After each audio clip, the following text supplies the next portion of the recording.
Nako, ay mukhang totoo etong balitang ito na nagalit daw ang Pangulo.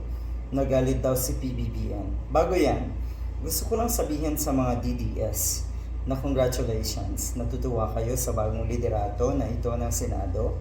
Natutuwa rin kayo na hindi na sakote, na hindi na aresto si Bato. Congratulations. Dapat sa inyo or namnamin nyo sa ngayon yung akala nyo ay pangmatagalang tagumpay. Akala nyo ay totoong tagumpay. Yan po ay pansamantala.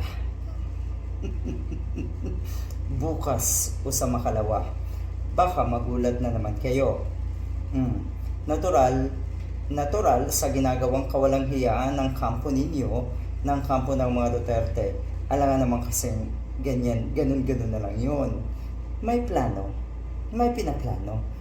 At ang plano ng ating gobyerno sa inyong mga panira sa gobyernong ito ay nasa tamang proseso, nasa tamang paraan.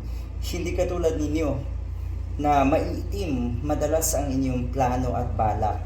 Kaya posibleng magtagumpay sa maiksing panahon, pero mas malala, you will fall twice as hard.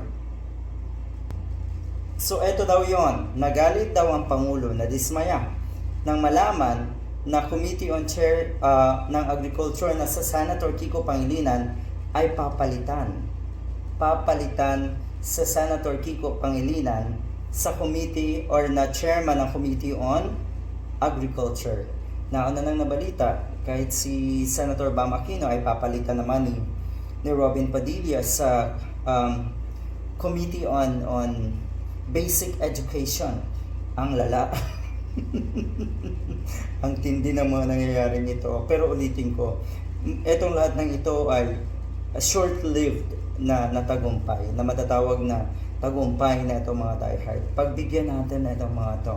Kasi ang tagal na nilang nagdadalamhati, ang tagal nang sumasakit ang kanilang kalooban dahil sa pagkakakulong ni Digong. Nagalit nga ba ang presidente? Siguro may karapatan siyang magalit. Na ang ibig sabihin na ito, maraming kabutihan, maraming ginagawa sa Senator Kiko Pangilinan para sa agriculture sector. Kaya talagang kagalit-galit ito para kay PBBM dahil alam niya ang kapasidad ng isang Kiko Pangilinan. Siguradong magagalit din yan pag nalaman na si Robin Padilla ay maging chairman naman ng Committee on Basic Education.